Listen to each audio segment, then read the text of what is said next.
Hey everybody, it's Tara Green here. I'm talking about the Virgo full moon, so I hope you're all fine. Now it is February the 24th and the full moon is already perfected at 7:30 a.m. That's Eastern Standard Time, 4:30 a.m. Pacific Standard Time, and 12:30 p.m. Greenwich Mean Time. So the interesting thing is, there's the full moon there, 5 degrees of Pisces. It is connected to a very important fixed star called Thuban in the constellation of Draco, and this is the year of the wood dragon. So very much this first full moon after the new moon that marked the Chinese New Year is literally a wood or earth element dragon connected to Thuban. David Icke talks about the aliens, the reptilians. My old teacher Stuart Wilde talked about them as ghouls. He didn't really call them reptilians, but the same thing from Thuban. So it was once the North Star a long time ago. So this is very important. We want to look at, on an unconscious level, what the moon represents. What's in our unconscious? Are we embedded? Were we created? Are we being manipulated by these draconic forces? Now, you might not want to think about them as aliens, but think about them as evil forces. Okay, so think about that. The dragons. Okay, now, there's the sun, of course, at 5 degrees of Pisces, conjunct Mercury, conjunct Saturn. So this is a very serious, sober full moon. Okay, and all full moons are completions. And so with Saturn conjunct the sun and opposite the moon, we want to take stock of where we're at spiritually, where we're at emotionally. Of course, the full moons are always with the sun and the moon opposite each other, and balance those things. Now, what Virgo full moon wouldn't be complete without the asteroid Hygeia, the asteroid of hygiene, of course. There she is there. Now, this chart is set for Washington, D.C., so she is there at 18 degrees of Pisces, right on the ascendant there. So there's some cleaning up that needs to happen in Washington, D.C., okay? So paying attention to your hygiene, paying attention to what goes on around you, paying attention to cleaning up your own spiritual act, what's going on in the unconscious, and definitely paying attention to your dreams these days with this kind of stellium. There's Neptune also in Pisces, right? Paying attention to all of that. Now, my dreams have been very lucid, very clear these days. It's important that you write them down, especially while Saturn is in Pisces for the next 2 years, to write them down, okay? Now, the other things that are going on here, you can see the moon is squaring Athena at 4 degrees of Sagittarius. She is the parthenogenic goddess, the protector, the defender of Athens. She wore an owl on her shoulder. She's a wisdom goddess. So we need to pay attention to the ancient origins, that's what Sagittarius is all about, and the philosophy and the belief systems that we have around work. Virgo is the sign of the servant, traditionally, servants, slaves. What are we enslaved to in terms of our philosophies, our histories? Where are we not looking at what's archaeologically there? So there are many new findings archaeologically from the earth. And Virgo is the virgin goddess as well. She's Demeter, or Ceres, who feeds us. So food, paying attention to food safety, paying attention to being politically awake and aware about what's going on, about the farmers protesting in Europe against, the World Health Organization, against WEF, right, for their rights. They don't believe in climate change. They don't want to be forced to kill their cows and not grow their food, and, any political Monsanto, all of that Roundup, all of that toxins in our food. So you want to be very, very conscious of what you put in your body. That's what this full moon is pointing to. How you eat, the quality of your food, the toxins in your food. That's what Pisces is all about, toxins, right? So this would be a good time to do a cleanse, although you have to be aware of where you're living geographically. Like here, I'm up in Toronto. It was a beautiful day yesterday. It was 49 degrees Fahrenheit. It's going down to like 12 degrees Fahrenheit tonight, and then it'll warm up again. But this is not time yet to do any kind of cleansing unless you're really at spring. So this is more like cleaning up your philosophy, your belief systems, toxic relationships, really balancing out, looking at them in the light of the full moon. What am I really getting out of clinging and staying in a codependent relationship? There's still something, if you're still involved, there's still something that you're feeding. And these draconic energies feed off of fear. What's what's her name? One of the first channelers about the Pleiadians talked about that, Barbara Marciniak in the 80s, and then Barbara Handclough and a number of others after that. But, you know, it's sort of been out there for a long time. Now, of course, there's Venus and Mars still together there at 8-9 degrees of Aquarius, and that was a lovely coming together that they had. They are, let's see, what are they doing there? They're squaring Jupiter in Taurus. Now, Jupiter is kind of exalted in Taurus. Jupiter is the great benefactor. You know, Venus rules Taurus. So these two are kind of in a mutual reception there. Not that Taurus has anything to do with Aquarius, but Uranus certainly does. So Uranus and Venus, I would say, are kind of in mutual reception there. They're in each other's signs. So this is a good kind of positive energy, even though they're squaring each other off. Again, Earth. You can see there's a big Earth grand trine here, which I've indicated from the moon in Virgo to Ceres, the great mother, literally Ceres, the dwarf planet there at 5 degrees of Capricorn, and to Jupiter.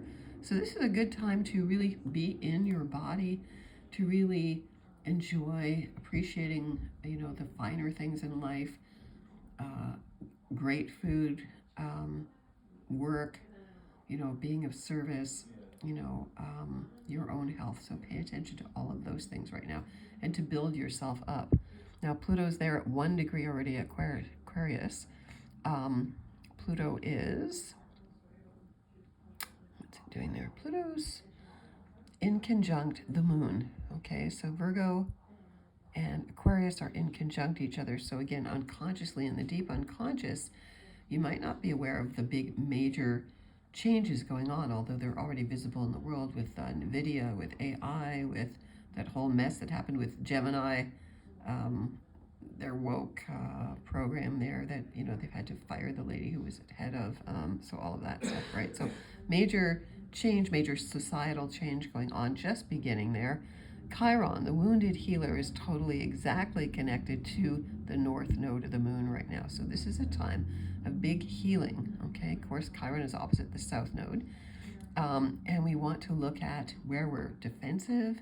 It's the war mentality. It's the toxic masculine, you know, the vulnerability behind all that, and fighting, you know, where we're vulnerable, where we can be easily wounded.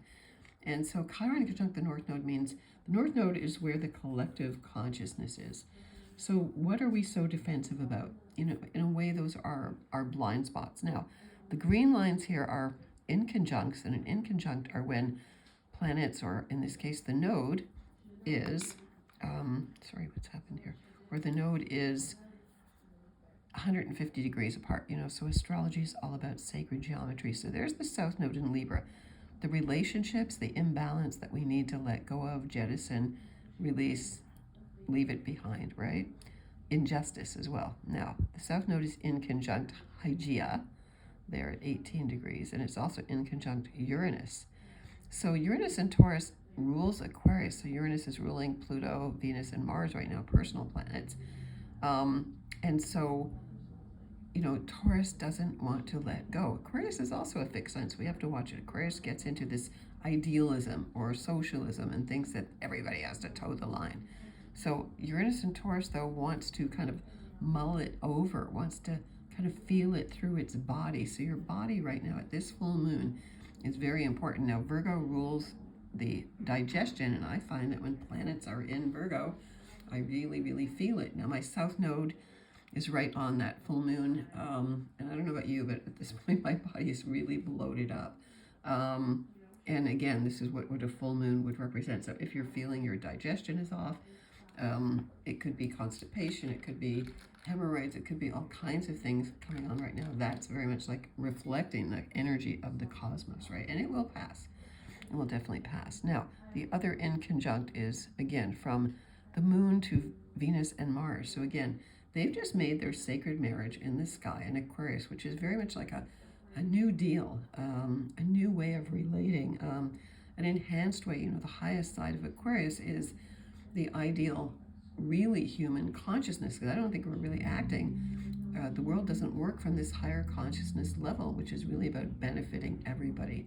Otherwise, the world would be working in a different way. The world would not be working about who's making the most money and where's the biggest buck, And the people who have the most money would be spreading it around. So all those billionaires, trillionaires would be giving away most of their money, just like the Inuit people had this wonderful thing called a potlatch, and the person who had the most money once a year would give it all away to everybody else in the village so that their wealth was redistributed. And then everybody would be the same. So there would be no jealousy, no fighting, no wars. It was really, really brilliant. Okay, so we want to think about that, like Taylor Swift or Elon Musk, or, it used to be that millionaires used to always, by societal expectation, gave away 10% of their wealth to fund the arts or poverty, or they built hospitals or whatever. That was just expected. And they all did that, to kind of rebalance their wealth. So nobody had way more than anybody else. There was limits on that. I know that sounds like it's not free market, but it is. It's just that you redistribute the wealth. So Vesta, the root word of investment, she's down here at 22 degrees of Gemini. She is squaring, what do we got here? Squaring Juno and Lilith there. Juno and Lilith are together here at 15 and 16 degrees of Virgo, opposite Hygeia, actually. And so to have Lilith and Juno together, Juno is, I'm writing a book about her, the feminine form of genius. She looks like this beautiful little magic wand. And then Lilith, the first woman, excuse me, together, and Virgo, right at the middle degrees of Virgo there, is very, very powerful. So cleaning up misconceptions and projections about Lilith and Juno would be really, really valuable right now. I talk about Lilith in any readings I do with women, especially, or men who have her very strongly aspected. And there she is. They are conjunct the moon. So this would be the time of really looking at Juno's. She's not just the goddess of marriage and childbirth, although those are important things. She was the original feminine form of genius, right? And Lilith. And so bringing that sort of Lilith energy out of the dark, out of the shadows, out of the considered dirty. If you look her up, it usually says she's an evil wind spirit. So bringing her up, cleaning up their act around that, and cleaning up within yourself. Now, Lilith and Juno may come to you in your dreams. So you want to invite them in to help you to get more clarity. Also, Hygeia is squaring Vesta there, the root word of investment. So investing in any area, I guess that would be also including tech stock as well. Venus and Mars are also trying, well, it's a bit too wide. They're not really trining it, but they're all in, mutual kind of air signs there. So big time of healing, really looking at your health, really looking at your work. How valuable is my work? Do I feel like I'm a slave or a servant to my work? Am I a workaholic?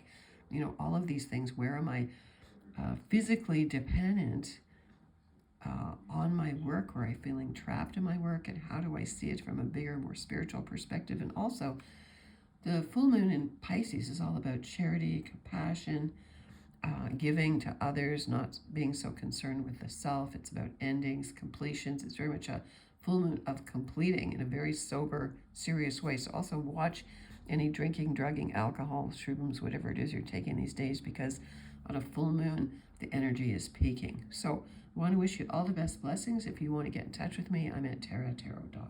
Thank you.